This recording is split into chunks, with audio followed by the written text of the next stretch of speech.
Welcome everyone, welcome to TESTINGCON. We're very happy to have you here.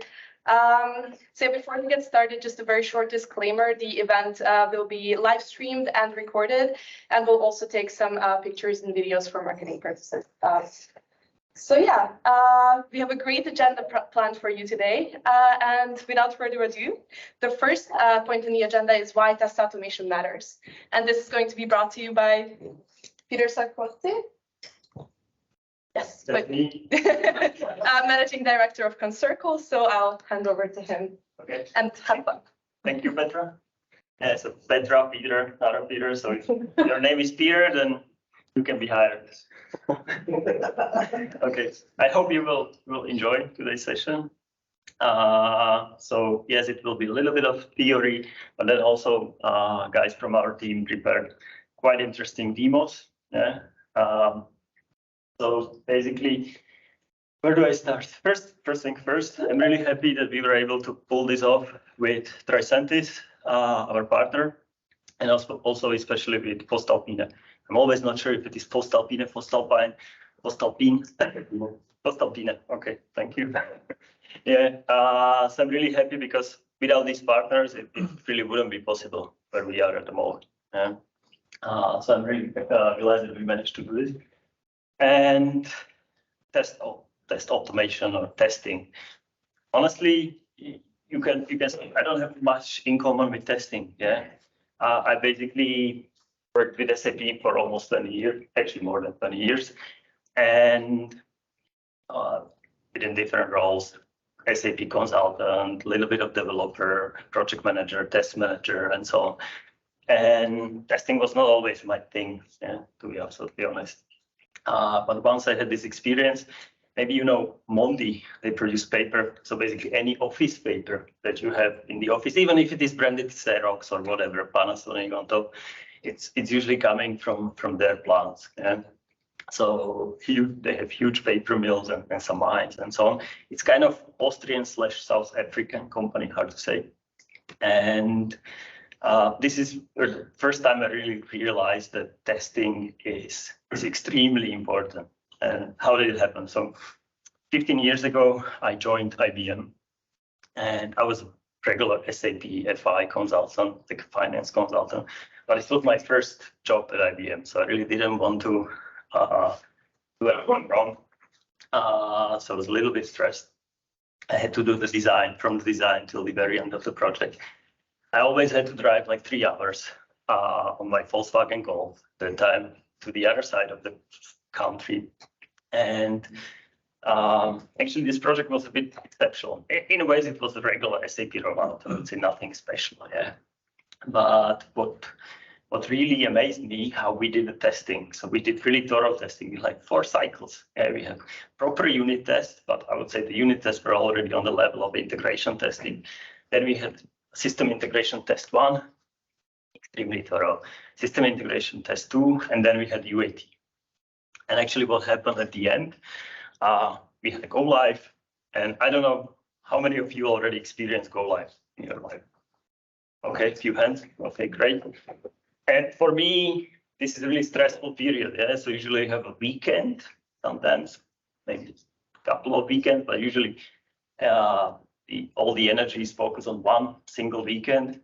And I did my migration, so I migrated some open invoices and GL balances and whatnot. And then usually what happens after go live, you receive some incidents. No matter how hard you try, you always receive some tickets. Yeah, this is not working. And it's not always your fault. Yeah, I don't want to be alarmistic, but it's not always your fault that something is not working. Usually you didn't think about the combination of data or you didn't think about the process and so on. But what happened to me at Mondi, for 4 days, there was no response. Nobody came to me, nobody gave me a call. And I was like, okay, shit, something went wrong. Something went really wrong. And I thought, okay, they probably, maybe there was some no-go decision and they just didn't tell me about it. Yeah? And then I called my guy at Mondi. Was like a key user at Mondi. I said, Andreas, what's going on? No, everything is fine. Everything is up and running. I said, yeah, but I didn't get any ticket. I don't know. Yeah. Then I even sent from my Gmail account. I send an email to my IBM account just to make sure that actually my email is really working. Yeah. And still, basically, we didn't have a single ticket. Yeah, we didn't see, at least in my area, in my finance area. I'm not like bragging. I think the credit or the kudos goes actually to all the key users. Yeah, they were doing a great job when it comes to testing. So I think this was the moment where I realized that if you do proper testing, then actually you can really have a result later on. And since then, I'm honest, I was never able to replicate this success. So we always had the incidents. So later on, 15 years forward, I always had some incidents after the go live, but I would say, okay, fine. But always when I do my IT projects this day, this is basically what I take like a mantra, and I try to always replicate the same thing everywhere I go. Okay, and now let's back to the topic, automation and test automation. I know there is big fuss about automation and AI and everything, but I think there are actually some nice examples in daily life that are around us. And you can see some companies are leaders, some companies are followers, and some companies then they don't really automate it much. Yeah, but I think we have to automate. So one company which I really fancy is Decathlon. I'm not sure if they're actually here in Austria. That's kind of Intersport. And I think they are pioneers the way they use RFID chips. They don't use barcodes anymore. Yeah. They simply put RFID chips on every single item they have in a store. Secondly, I think there was a huge revolution when it comes to parking. I don't know if you remember times, but I remember times when there was always a person at parking gate who was opening the gate. Yeah? These days, if I go, I do my groceries, Lidl, where I live, there's a gate. I don't even get a ticket. Yeah, it just basically registers my license plate, and then when I'm leaving the parking lot, actually it knows that I'm there. I was there for less than 3 hours, so I'm okay too. Thirdly, this was a funny case. So recently we were invited with Martin to a conference in Poland called InfoShare, really nice one. There was a guy who owned a couple of bars, and he decided that actually he would like to have some like automated dispensers for beer and some other beverages. And actually he was selling these solutions to UK, Germany, and so on. And what do all these companies, what do they have in common? Any idea? Why do they do that? Why do they automate? Big money. Good one. That's usually always what comes to your mind, right? They want to save money. They want to maybe fire people and automate processes. No, actually, the guy who owns the bar explained it a little bit differently. He said, well, actually, I didn't fire a single bartender since.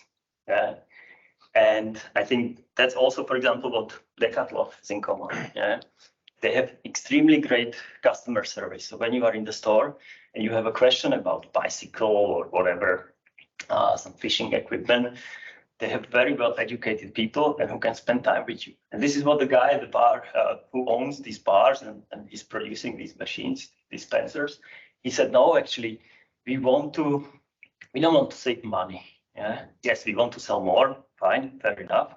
But actually, we want our people to have time for things with more added value.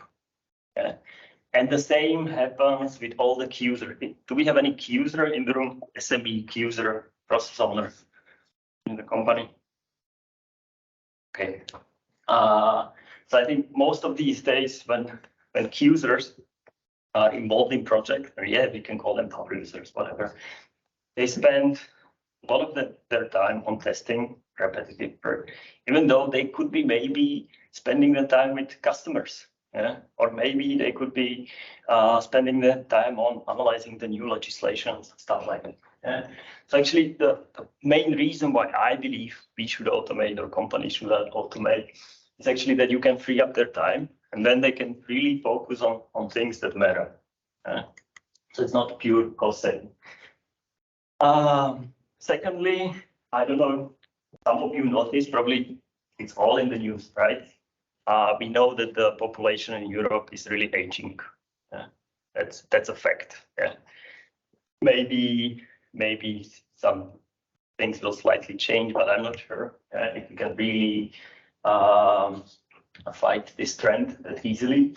There is something what is called old age dependency ratio, and basically it compares the people above 65 with the rest of the working population, and this number is going extremely up. So in 2011 in Europe, or EU zone, but to be more specific, it was somewhere around 27%. In 10 years, it jumped to 32%, especially in nearby countries like Czech Republic, Poland, and so on.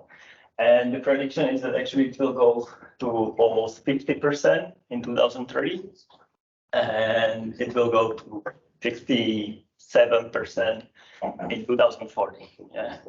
So I think the thing is that we will not have basically the possibility to actually bother, to really bother people with these repetitive tasks that could be automated. I think you already see this all around us, right? If you go to a bar, I'm sure there is a sign saying help wanted. Okay? If you go to your work, I'm sure your HR or recruitment department are spending thousands on recruiting. They're also spending thousands on so-called replacement costs. A single person, if he leaves company, depends on the age, skills, and so on. But on average, actually, the company needs to pay almost 50,000 euros to the person. And what is funny, I love statistics. I hated math, honestly, but I always love statistics. That was my favorite subject in school, actually. And what doesn't make sense these days is the unemployment rate. Usually there was always a correlation between unemployment rate and the GDP growth in particular countries. But what I see today is statistically it doesn't make sense. Yeah. So we have very low unemployment rate, but at the same time, basically, I think I read an article yesterday, EU zone dips into recession. So how can we be in recession if we have such low unemployment rate? And actually it goes back to the old age dependency ratio, and we don't have a working class, or let's say working population anymore. And it's going to be even worse and worse every year. Third reason why I believe that we or companies need to automate is cloudification. I had a chance to participate on a project like a lead architect and SAP project manager on a project for, you probably never heard the name, it's called GasNet. It's the largest gas distribution company in Czech Republic, similar to, I would say, something like OMV. Yeah. So we kind of convinced the client to implement the latest S/4HANA public cloud. Yeah. Pure ERP running on cloud. Yeah. Not like on-premise or privately managed cloud or stuff like that. It was pure S/4HANA cloud essentials. And you would say, oh, we don't have a cloud product in our portfolio, especially we deal a lot with SAP customers, and they say, no, we don't have cloud. I beg to differ, yeah? Because even if you check how the portfolio has changed in past few years, so SRM has been replaced sort of with Ariba. IBP is replacing still APO, it's work in progress. SuccessFactors is well positioned on the market and basically more or less replaced most of the HR processes. These are all solely running on cloud. They're all public cloud offerings from SAP. And what we realized on the project for GasNet was that this brings some additional level of complexity. So usually these products from SAP, but it could be Salesforce, ServiceNow, whatever. It doesn't have to be only SAP specific. But these products such as SuccessFactors or Ariba or S/4HANA Cloud, they have a deployment cycle of 2 weeks. What SAP does, they usually on these cloud offerings, not always, but usually have 2-tier systems. So you have a quality assurance system and you have production. There is no development, there is no prod or stuff like that. Only 2 tiers, right? And what SAP will do, usually 4 times a year, they will push all the new updates and functionality into the queue environment, and they will just give you 2 weeks. They'll just give you 2 weeks to test it, and then later on they push it to production. No matter what, you don't really have a chance to say, "Oh, sorry, we are not done with the testing." No, they will simply push it to the production. Shorter release cycles. So as I already explained, Ariba, SuccessFactors, now with S/4HANA Cloud, they slightly changed their mind and they realized these quarterly releases are difficult for large enterprises. So they basically went for 6 months release, but all the other SuccessFactors, Ariba, IBP, they still have 3 months release cycles. And on top of that, they have hot fixes, patches, and some additional features are basically pushed into production. So this is, I don't want to bother you too much with this slide, but basically shows, it's a simple screenshot from SAP page on how they push functionality into production for S/4HANA public cloud. And maybe you would not recognize it from these dates and numbers. What do they mean? Actually, what they mean, they for 1 weekend, they push all the functionality into queue. They give you, they say 2 weeks. In reality, it's 1 week. You are left it for the regression testing. So in 1 week, you need to do the regression testing for the whole system. And then more or less you have 1 week, 1.5 weeks for the bug fixing. That's not much. Yeah. And then basically on the second weekend, they push the fixes. We did a little bit of math with this GovNet, and this is the official SAP schedule with all the patches released in hotfixes. Say, okay, fine. Yeah. On top of it, we had like weekly release cycles for our own functionality. You know, sometimes key users or some processor, they came up with some new functionalities. Like, I would say small, simple projects. Stupid example could be new set of payment terms. Yeah. Or new slightly change configuration for workflow. Nothing special, really small projects. And then we also had large releases. I mean, not coming from SAP, but coming from the client. They had new projects they implemented. I don't know, extended warehouse management on top of it. They implemented some additional Ariba interfaces. And then when we did the counting, we had 73 deployments per year. I don't think that's really possible. And it doesn't matter if you have endless resources. I don't think that's possible to test it with humans. Yeah. So that's why I really believe that test automation these days makes huge sense. Last but not least, and this is also coming from the example from GovNet, from Czech Republic, is a complex system architecture. You would say, oh, we don't have that complex system architecture, but usually this is how maybe you are using ARIs or enterprise architect or different solutions where you can visualize all the integration between different systems. I would say, oh, this is probably how it looks like. Yeah. And then you realize, yeah, but then you have also some third-party solutions, some add-ons. Yeah, we have a few more. At the end, it looks like spaghetti. Yeah. I would say this is your typical integration map. Yeah. And what it brings is the level of complexity to do proper integration tests. Again, this is a real example. So it was a huge utility company. They had all these pipes, and whenever they built new pipeline or whatever, it could be just an endpoint, they had to put the endpoint or the pipeline in a map, so-called KISS system. Then the data was replicated to one middleware called S3 to IBM Maximo, which is used kind of like a plan maintenance tool. Then it went through another middleware, it went to S4HANA. And then from S4HANA, it again went to BTP, which is this new SAP PIPO middleware kind of thing. They also had an old PIPO on top of it, just to make things more complicated. And then actually this data has been distributed to other applications within the client. And I'm not making this up. This is a real example from real client. And when we really wanted to test this, we realized we need to put too many people in one room.